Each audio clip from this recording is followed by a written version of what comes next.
What's up, guys? Mason the Brock Henderson here, and this is Prison Break, the sequel, Season 1, Episode 3, The Liar. So, whoa. A lot of stuff happened in this episode. And to be honest, I kind of figured this is where the episode was leading to once we kind of kicked it off. In this episode, we end up having our first attempt at a prison break, and ultimately it does fail, which I assume kind of it wasn't gonna succeed, mainly because if you have him break out of prison in like the third episode, it doesn't really leave a whole lot for you to do. You could talk about, oh, he's trying to stay out of prison, but it just kind of feels like, oh, he leaves the country, problem solved. So I assumed he was going to fail in his first attempt, which is of course is going to make it even harder to try to get him out. But aside from that prison break attempt, there's so much more information that we gather in this episode. And like I've said before, one of the things that is so interesting about the show is finding out what happened between, Michael's death and here. What happened in that time between, because we don't really know. They still haven't really given us a lot of information. We're starting to see a little bit more, kind of, not really flashbacks yet, but I'm assuming we're going to get there. But we are kind of seeing what he's had to go through. Like the one guy he calls his whip started to talk about how they've been together through a lot of things, a lot of different prisons as well. So I'm curious to see exactly how he got into these different prisons. And at some point he said, once you went to solitary, is that when you became Canulaudus? Is that when you believed that you were Canulaudus? We also see a guy who apparently was next to Michael in solitary, and I guess he talked to him about the plan as well, and maybe said, I'm not going to take you at some point. I don't know. He's the one that called him the liar. He's also the one that kind of screwed up the plan at the end a little bit. But we see that he has grown close to this guy, who I only know him as Whip at this point, so I'm assuming we'll get his name later on. But apparently they grew really close. They're almost like brothers at this point. But we see him having to deal with him starting to not trust him because of what that one guy said. And so he's not trusting him, so Michael punches him, which calls the guards over, which means he steals the watch and plants it on Amal. I think that's his name. So it's Amal something. No, Ramal. Ramal, I think is his name. But he's the leader of ISIL, the whole kind of terrorist organization that's trying to overthrow the government. Because he keeps saying, he's not coming with us, and then that's how he decides he's not coming with them. But of course that doesn't really help out, because as soon as the power goes off, Ramal and his guys overtake the guards, which allows them to get to Michael's cell, and then all the guards show up, see the light being taken out, and then say, oh, they're on the roof, and so they end up being captured and put back into prison. So that's pretty much how the prison break attempt goes. Not very successful. Honestly, it wasn't really, I don't know, looking at it without all of the distractions, I kept wondering, how is this actually going to work? Because ultimately the whole prison goes into lockdown because of what happened, the whole watch stealing thing. Which made me wonder, okay, was that part of the plan all along? Because, having it go into lockdown means it's going to be harder to get out through the roof because this guy's looking for his watch. So, I don't know, it just felt like I wasn't really sure how the plan was going to work, even if Ramal and his guys don't show up and say, oh, hey, they're up on the roof. I don't really see how the plan works even without that happening. But either way, it ends up working out to where now the kid doesn't get left behind, because that was kind of one of the things, like, oh no, now he gets pulled down out of the ceiling because you couldn't just kick the guy's face and run away. But they're back in prison now, so that's unfortunate. But on the outside, we see Lincoln and C-Note and Sheba all going through their own little dilemmas. I'm not really sure what Lincoln and Sheba's plan was, but they were trying to get somewhere.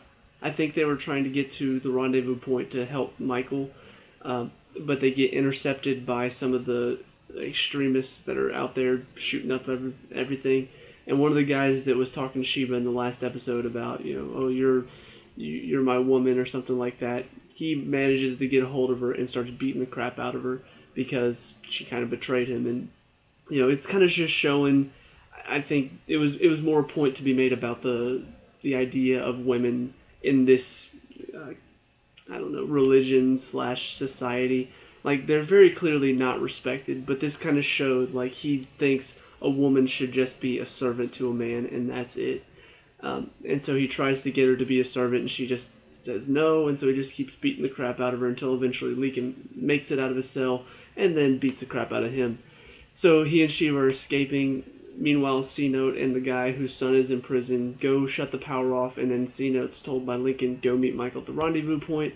He gets there just in time to see Michael being taken back into prison, so I'm assuming they're going to stick around to see what the next plan is, or try to figure out what to do next.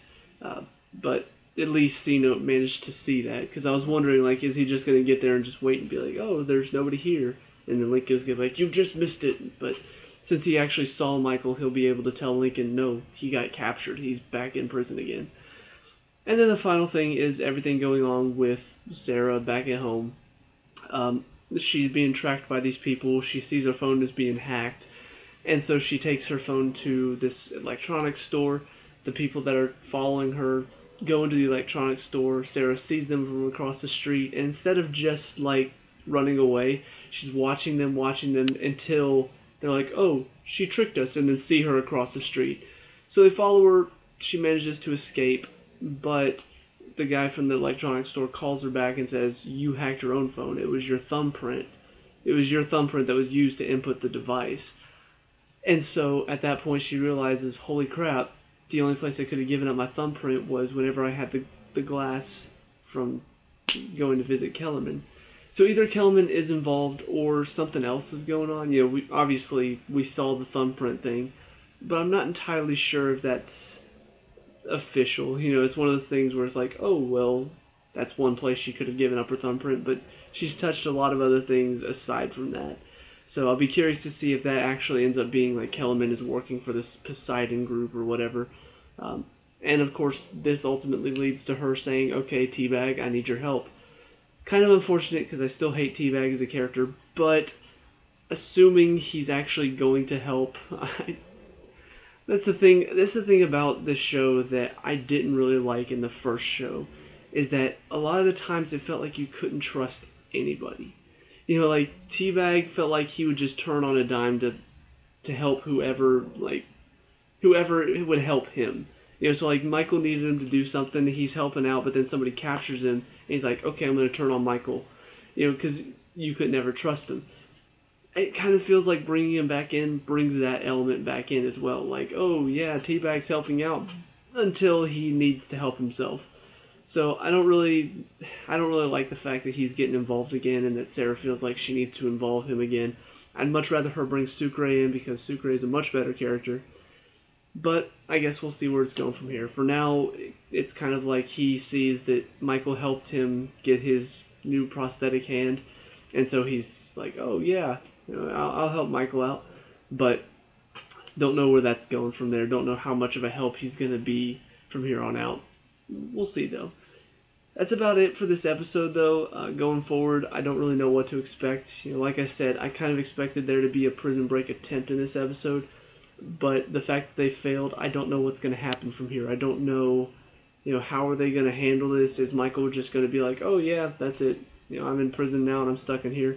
The message he leaves for Sarah at the end kind of shows us he is still Michael. You know, it's not this Canyon Aldous character that everybody's been perpetrating as like, oh, he's evil, he's dastardly, he's just manipulative. It shows he really does care about her. Now, like I said, I would like to see why he feels like he had to be put in prison and all of this stuff that happened becoming Canyon Aldous. He says that it was because he loved her that he had to become this person. I'd like to see how that all works. I'd like to see his reasoning behind it. You know, is it really like he truly believes that, or is it like, you know, oh well, he kind of had to do it because of that, but his mind is twisting and turning it into a rationalization type of thing. I don't know. I'm just really looking forward to seeing what they have next. So let me know what you guys think down in the comment section below. What did you like and dislike about this episode? Let me know. We can talk about and discuss all that good stuff. Leave a like and subscribe for future Prison Break reviews, and I'll see you at the next one. Peace out.